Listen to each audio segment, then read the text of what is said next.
স্বাগতম গুরু টিউটোরিয়ালে। এখানে আপনি ক্লাস পঞ্চম থেকে দ্বাদশ শ্রেণী সব সাবজেক্ট পড়াশোনা পাবেন, free PDF note, online class এবং পরীক্ষার আলোচনা। এখন একাদশ শ্রেণীর প্রথম সেমিস্টারের ভাষার প্রথম অধ্যায়, এর নাম কি?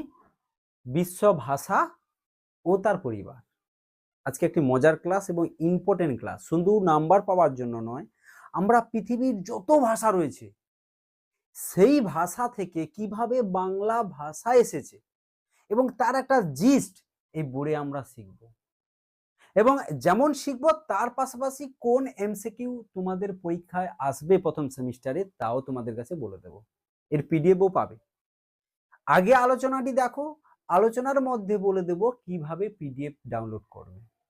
আলোচনা না দেখলে কিন্তু এই প্রথম অধ্যায় বিশ্ব ভাষা ও পরিবার থেকে কিন্তু যে নাম্বার পড়ে প্রায় 5 নাম্বার 4 নাম্বার পাবে, কোনোদিনই পরীক্ষায় লিখতে পারবে না। আগে আলোচনা দেখতে হবে, তারপরে তুমি আমার পিডিএফটি ডাউনলোড। এই ভাষা কিভাবে এসেছে, বাংলা বলো বা তামিল তেলেগু বলো, এই সব ভাষা কিভাবে সৃষ্টি হয়েছে, বা ইংরেজি বলো, কোথা থেকে এসেছে, এটা জানার ইচ্ছা খুবই মানুষের।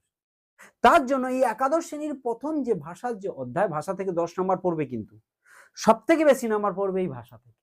তাই আলোচনা এবং এমসিকিউ দুটোই তোমরা অবশ্যই দেখো। এই বিশ্ব ভাষা ও তার পরিবার। ভাষা বিজ্ঞানীরা এই পৃথিবীতে যত ভাষা রয়েছে, পৃথিবীতে প্রায় নেই 4000 ভাষা পাওয়া যায়, প্রায় 4000, দিনকে দিন বেড়েই যাচ্ছে। এই 4000 ভাষা কোথা থেকে এসেছে, কার সাথে কি মিল, এর পূর্বপুরুষকে, এটা অনুসন্ধান করতে গিয়ে ভাষা বিজ্ঞানীরা অনেকগুলো পদ্ধতি অবলম্বন করেছে। তার কালগত, আবার বর্গগত, আবার বিভিন্ন রূপতত্ত্ব, ধ্বনিতত্ত্ব, শব্দতত্ত্ব, এইভাবে বিভিন্ন দিক দিয়ে বিচার করে মূলত পৃথিবীর যত ভাষা রয়েছে এই ভাষাগুলোকে দুটো বর্গে ভাগ করেছেন। তা আমি লিখে দিয়েছি, ভালো করে দেখো। কটি বর্গে বললাম? দুটো বর্গে।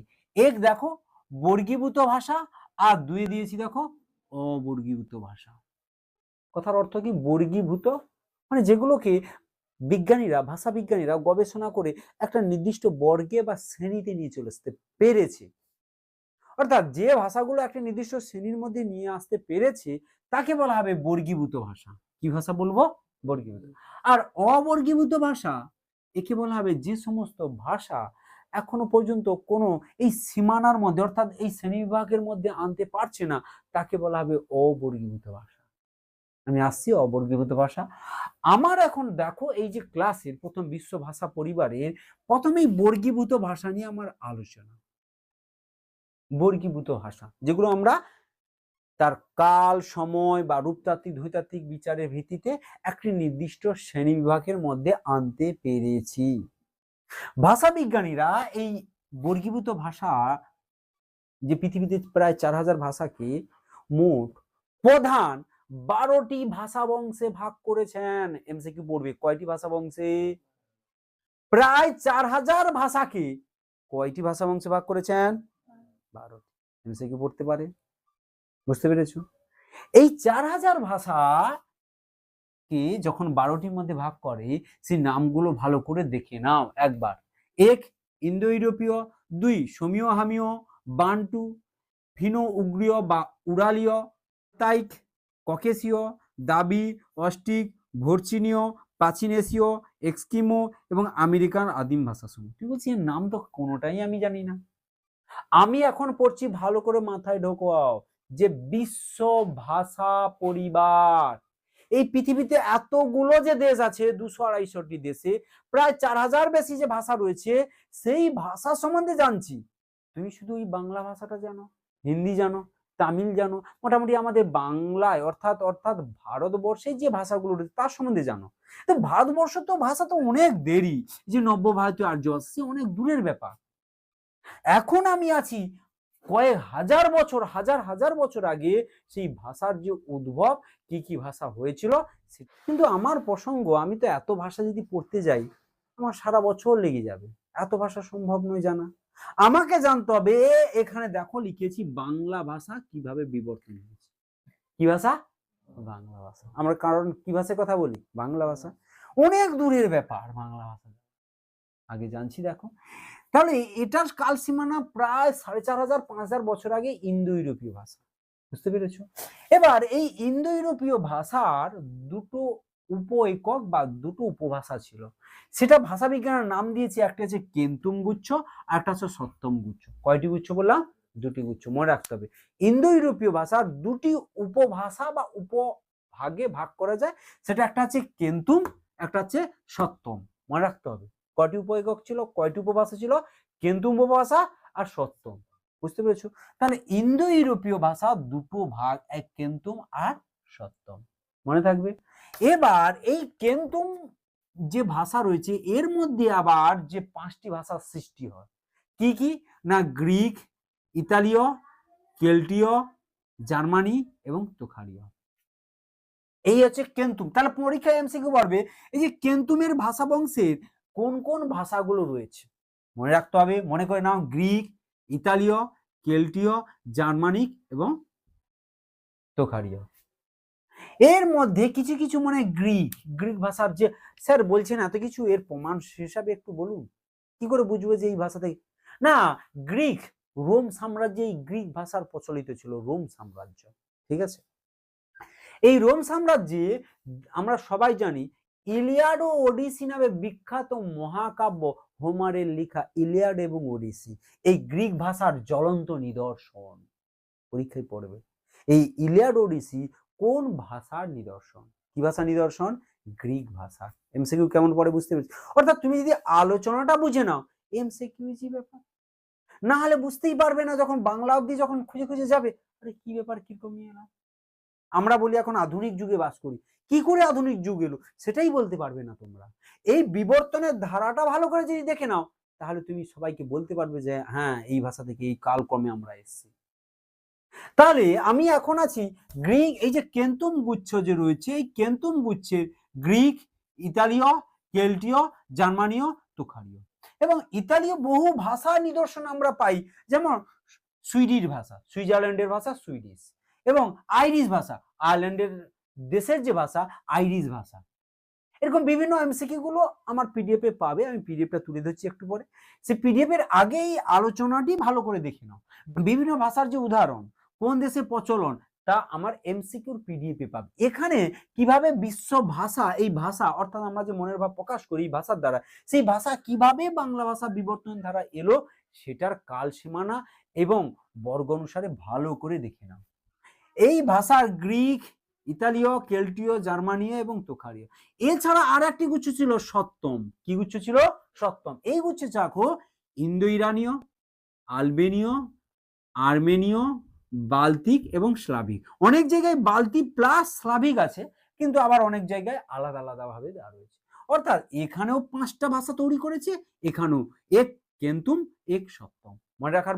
তাহলে আমরা আবার যাচ্ছি একবার প্রিভিয়াস ভালো করে। বর্গীভূত ভাষা অর্থাৎ পৃথিবীতে যে প্রায় 4000 ভাষা রয়েছে, তাকে একটি বর্গে বা শ্রেণীতে নিয়ে এসে তাকে বর্গীভূত ভাষা বলে। এই বর্গকে ভাষা বিজ্ঞানীরা কয়টি বর্গে ভাগ করেছে? 12টি। তার মধ্যে পৃথিবীতে প্রায় 80% ভাষা এই ইন্দো ইউরোপীয় ভাষা পরিবার থেকে তৈরি হয়েছে। কি ভাষা পরিবার থেকে তৈরি হয়েছে? এই তাই আমি এত কিছু না জেনে যে ভাষার সাথে আমাদের মিল রয়েছে, যে ভাষা থেকে বাংলা ভাষা বিবর্তন হয়েছে, সেই ভাষা বংশটা নিয়ে আলোচনা করেছি। দেখো ইন্দো ইউরোপীয় দুটি শাখা রয়েছে, একটা কেন্তুম, একটা হচ্ছে কি সপ্তম। এটা নিয়ে কারোর অসুবিধা? এই কেন্তুম গুচ্ছের মধ্যে রয়েছে আবার প্রধান 5টি ভাষা, গ্রিক, ইতালীয়, কেল্টিক, জার্মানিক এবং তোখারীয়। কিছু নিদর্শন হিসাবে গ্রিকে বললাম ইলিয়াড ও ওডিসি, পারবে। এর ছাড়া সপ্তম গুচ্ছে দেখো ইন্দো ইরানীয়, আলবেনীয়, আর্মেনীয়, বাল্টিক এবং স্লাভিক। মনে রাখতেই হবে তোমাকে, এমসিকিউ হিসাবে দেবে। এত ইতিহাস, প্রায় 5-7 হাজার, কত বছরের আগে ইতিহাস আমরা জানছি। এই যে ইন্দো ইউরোপীয় ভাষা যখন দুটো গোষ্ঠীতে ভাগ হয়ে গেল, কটি গোষ্ঠী? দুটো ভাইয়ে ভাগ হয়ে গেল। এক ভারতীয় আর্য, 2 হচ্ছে ইরানীয় আর্য। এই দুই ভাই দুটো দেশে প্রবেশ করেছে। এর সালটা আনুমানিক হচ্ছে খ্রিস্টপূর্ব 1500 শতকে। মানে এই ভারতীয় আর্য যখন ইন্দো ইরানীয়রা ভারতে প্রবেশ করে, উড়াল পর্বতের পাদদেশ দিয়ে যখন প্রবেশ করে, ভারতে প্রবেশ করে, সেটা খ্রিস্টপূর্ব 1500 শতক। মানে আজকে যদি ধরি 2026 বা 27 যদি ধরি, তাহলে 2000 সাল যদি ধরো, তার আগে আরো 1500, তাহলে প্রায় 3500 বছর আগে এই ভারতীয় আর্যরা ভারতে প্রবেশ করে। ভারতে যে প্রবেশ করে তার নিদর্শন প্রমাণ কি? আমরা জানি বেদ, ঋগ্বেদ 1200 খ্রিস্টপূর্ব 1200 শতকে ঋগ্বেদ লেখা হয়। ঋক, সাম, যদু, অথর্ব এই সমস্ত বেদগুলো লেখা হয়। এই প্রাচীন ভারতীয় আর্যের প্রধান নিদর্শন। তাহলে ভাবো কোথা থেকে ইন্দো ইউরোপীয় দুটো গুচ্ছ, কেন্তুম আর সত্যম। সত্যমের প্রধান একটি ভাগ ইন্দো ইরানীয়। এই ইন্দো ইরানীয় দুটো ভাগ ভারতীয় আর্য, ইরানীয় আর্য। কটি আর্য? ভারতীয় আর্য, ইরানীয় আর্য। এই ইরানীয় আর্যের প্রধান নিদর্শন জেন আবেস্তা। কি আবেস্তা বললাম? যীশু খ্রিস্টের ধর্ম প্রচারিত হতো এই জেন আবেস্তা গ্রন্থে। তার প্রধান নিদর্শন, প্রমাণ, দলিল ছাড়া তো আমরা কথা বলতে পারি না। প্রমাণ ছাড়া এই ভাষারও প্রতিটা প্রমাণ রয়েছে। আর যেটা ভারতে প্রবেশ করে, সেই খ্রিস্টপূর্ব 1500 শতক, খ্রিস্টপূর্ব 1500 শতকে যে প্রবেশ করে, সেখান থেকে 3টি ভাগে ভাগ হয়ে গেছে। 1 প্রাচীন ভারতীয় আর্য, 2 মধ্য ভারতীয় আর্য, 3 নব্য ভারতীয় আর্য। আর এই নব্য ভারতীয় আর্যকে আমরা 3 ভাগে ভাগ করি। বাংলা ভাষার বিবর্তনের ধারা ঘটেছে। 1 প্রাচীন যুগ, যেটা তোমাদের সিলেবাসে বাংলা সাহিত্য ইতিহাসে পড়ছো, চর্যাপদ নিদর্শন, প্রাচীন যুগ। 1 মধ্যযুগ আর আধুনিক যুগ। তাহলে আসলে এই নব্য ভারতীয় আর্য এখনো চলছে। আর এই নব্য ভারতীয় আর্যে বাংলা ভাষার উদ্ভব করেছে। বাংলা ভাষা সরাসরি এই যে ভারতীয় আর্য, অর্থাৎ এখানে ছিল আর্য ভাষা, অর্থাৎ সংস্কৃত বা প্রাকৃত ভাষা। এই সংস্কৃত থেকে সরাসরি কিন্তু বাংলা ভাষা আসেনি। প্রাকৃত অপভ্রংশ অবহট, মাগধী অপভ্রংশ অবহট থেকে ভেঙে ভেঙে এই বাংলা ভাষা তৈরি হয়েছে। এর পরের অধ্যায়ে আমরা পড়ব। এখানে শুধু জিনিস জানাচ্ছি, এই যে ভাষা, এই ভাষা বিশ্ব ভাষার পরিবারের বিভিন্ন ভাষা কিভাবে এসেছে, কোন ভাষা প্রচলন এবং বাংলা ভাষা কোথা থেকে এসেছে, তার বিবর্তনের রূপরেখা আমরা জানছি। আবার একবার শুনে নাও। বর্গীভূত ভাষা প্রায় কত হাজার বছর আগে, বুঝতে পেরেছো কাল সীমানা? 7-8 হাজার বছর আগে। সেখান থেকে ইন্দো ইউরোপীয় সমীহ অর্থাৎ ভাষা বিজ্ঞান 12টি ভাষা বংশে ভাগ করেছেন। সেখান থেকে প্রধান গুচ্ছ হচ্ছে ইন্দো ইউরোপীয়, তার প্রধান 2টি গুচ্ছ কেন্তুম আর সত্যম। কেন্তুমের আবার 5টি, সত্যমের 5টি। এই সত্যমের প্রধান একটি ভাষা আছে ইন্দো ইরানীয়। ইরানীয় 2টি ভাগ, ভারতীয় আর্য, ইরানীয় আর্য। এটা কত সাল আনুমানিক বললাম? খ্রিস্টপূর্ব 1500 সাল। খ্রিস্টপূর্ব 1500 সাল। এই 1500 সালে ভারতীয় আর্য 2টো ভাগ, 3টে ভাগ লক্ষ্য করা যায়। এক প্রাচীন ভারতীয় আর্য, মধ্য ভারতীয় আর্য আর নব্য ভারতীয়। এই নব্য ভারতীয় আর্য থেকে বাংলা, উর্দু, তামিল এই সমস্ত ভাষা সৃষ্টি। উড়িয়া, এই যে ভাষাগুলো বলি, নতুন নতুন ভাষা এই নব্য ভারতীয় আর্য ভাষাতে থেকে। তার মধ্যে একটি বাংলা। বাংলার আবার 3টে কাল সীমানা রয়েছে, প্রাচীন যুগ, মধ্যযুগ, আধুনিক যুগ, যেটা নিয়ে তোমরা বাংলা সাহিত্যের ইতিহাসে অলরেডি প্রথম অধ্যায়, দ্বিতীয় অধ্যায়গুলো পড়ছো। আশা করি মোটামুটি জিনিসটা বোঝা গেছে। এইভাবে তোমাকে ভাষার বংশ উদ্ভব কিভাবে ঘটেছে সেটা জানতে হবে। এরপরে এমসিকিউ তোমাকে পড়বে যে যেমন বাংলা ভাষা কোন ভাষা থেকে উদ্ভব হয়েছে। না দেখো এখানে তুমি স্পষ্ট দেখতে পাচ্ছ নব্য ভারতীয় আর্য ভাষা। এবার নব্য ভারতীয় আর্য ভাষা কোন ভাষা বংশে অন্তর্ভুক্ত? না এই যে ভারতীয় আর্য, সেটা কোথায়? না ইন্দো ইরানীয়। এই ইন্দো ইরানীয় কোন গুচ্ছে অন্তর্ভুক্ত? না সপ্তম গুচ্ছে অন্তর্ভুক্ত। আর সপ্তম আবার কার অন্তর্ভুক্ত? না ইন্দো ইউরোপীয়। আর ইন্দো ইউরোপীয় ভাষা বংশ এবার কিভাবে পেলাম? প্রায় পৃথিবীতে 4000 ভাষাকে 12টি ভাষা বংশে ভাগ করা হয়েছে। এটা নিয়ে কারোর সমস্যা নেই কারোর? তাহলে তোমাদের এই বর্গীভূত ভাষা কারোর সমস্যা নেই। এরপরে অবর্গীভূত, অর্থাৎ যে সমস্ত ভাষাকে কোনো বংশ বা শ্রেণীতে নিয়ে আসা যায়নি, যেমন জাপানীয় ভাষা। কি ভাষা? জাপানীয় ভাষা। এই জাপানীয় ভাষা কোনো বর্গের শ্রেণীতে নিয়ে আসতে পারেনি, তাই একে বলা হচ্ছে অবর্গীভূত ভাষা। বুঝতে পেরেছো? এরকমই আরো অনেক ভাষা রয়েছে, আমার এমসিকিউতে পাবে। পৃথিবীর এই যে ভাষা বংশ আমরা পরিবার জানলাম, এছাড়াও ভাষা বিজ্ঞানীরা এটা মূলত কাল, রূপতত্ত্ব, ধ্বনিতত্ত্বের বিচার করেছে। ভাষা বিজ্ঞানীরা এছাড়া যে পৃথিবীর যে ভাষাগুলো রয়েছে, সেখানে কর্তা কর্ম ক্রিয়ার নির্বিশেষে একটি ভাষাকে নিয়ে এসছে। একটা আছে অসমবায়ী, মানে যেটা সমবায়ী নয়, ওটা আছে অন্যই, আর মুক্তান্বয়ী বা সমবায়ী, যেখানে উপসর্গ বা অনুসর্গের ভিত্তিতে শ্রেণীভাগ করেছে, এটা হচ্ছে দুটো ভাগ ভাষাবিজ্ঞানীরা করেছে। এছাড়া পাবো মিশ্র ভাষা, অর্থাৎ ধরুন আমি এখানে বাংলা ভাষায় কথা বলছি, আমি উড়িষ্যায় গিয়ে ব্যবসা মানে উড়িষ্যা উড়িয়া ভাষা, তাহলে বাংলার সাথে উড়িয়া মিশে গিয়ে একটা নতুন ভাষা সৃষ্টি করলে তখন একটা মিশ্র ভাষা হয়ে যায়। মূলত ইউরোপীয় সাম্রাজ্য যখন বিস্তার ঘটে, তারা উপনিবেশ স্থাপন করতো, বিভিন্ন দেশে ব্যবসা বাণিজ্য করতো, ইংরেজি ভাষার সাথে চীনা মিশে গেল, চীনা ভাষা মিশে গিয়ে পিজিন হয়ে গেল, আর স্পেনের সাথে ইংরেজি মিশে গিয়ে স্পেনীয় পিজিন হয়ে গেল। এইভাবে যখন দুটি ভাষা যুক্ত হয়ে একটি নতুন ভাষা সৃষ্টি করে, তখন তাকে মিশ্র ভাষা বলা হয়। কি ভাষা বলা হবে? যেমন আছে পিজিন, কেরল, বিভিন্ন ভাষাগুলো রয়েছে।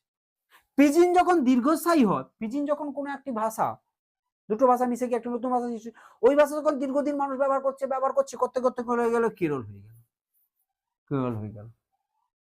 তাহলে মিশ্র ভাষা আরো রয়েছে, দেখো বিসলামার, এই বিসলামার ভাষাটা পর্তুগিজ আর স্পেনীয় ভাষা যুক্ত হয়ে এই দেখো বিসলামার ভাষা তৈরি হয়েছে।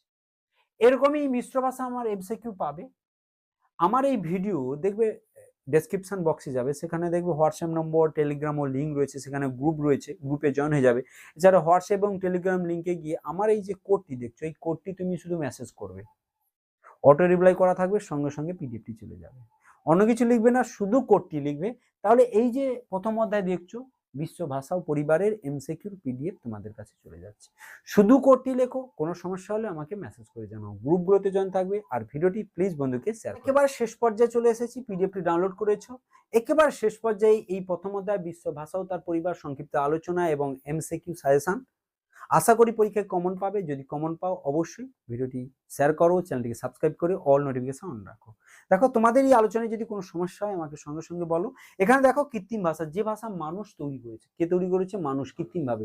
মিশ্র ভাষা যেমন দুই বা ততোধিক ভাষা যুক্ত হয়ে তৈরি হয়েছিল, যেমন চীনার সাথে ইংরেজি যুক্ত হয়েছে, হ্যাঁ, চাইনিজ পিজিন, চাইনিজ পিজিন তৈরি হয়েছিল।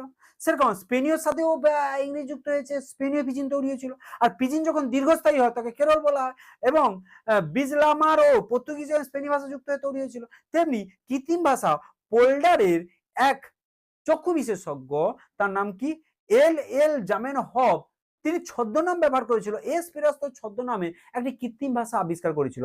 তার এই ছদ্মনাম অনুসারে এই কৃত্রিম ভাষার নাম দেওয়া হচ্ছে এস পিরাস্ত। এই নিজস্ব উপসর্গ অনুসর্গ কতগুলি শব্দ রয়েছে সে নিজেই আবিষ্কার করে, এটি বহু মানুষ এই ভাষায় কথাও বলেছিল। এই গেল বিশ্ব ভাষা ও তার পরিবার। কিভাবে ভাষা বর্গীভূত, অবর্গীভূত, কিভাবে ইন্দো ইউরোপীয় থেকে কেন্তুম সপ্তম, ইন্দো ইরান থেকে ভারতীয় আর্য, ইরানীয় আর্য, ভারতীয় আর্য থেকে কিভাবে বাংলা ভাষার প্রাচ্যযুগ, মধ্যযুগ, আধুনিক যুগ এলো। এছাড়া কিভাবে এই অধ্যায় থেকে কৃত্রিম ভাষা, মিশ্র ভাষা ছাড়া, মানে এই বর্গীভূত ভাষা ছাড়া নতুন নতুন ভাষা কিভাবে তৈরি হয়, কৃত্রিম ভাবে তৈরি হতে পারে, মিশ্র ভাবে তৈরি হতে পারে, সেটা কর্তা কর্ম ভিত্তিতে তৈরি হতে পারে, আর উপসর্গ অনুসর্গ ভিত্তিতেও তৈরি হতে পারে ভাষা। এই যে ভাষা, বিশ্ব ভাষা ও তার পরিবার সংক্ষিপ্ত আলোচনা এবং এমসিকিউ সাজেশন তুলে ধরলাম। আশা করি কারোর সমস্যা নেই।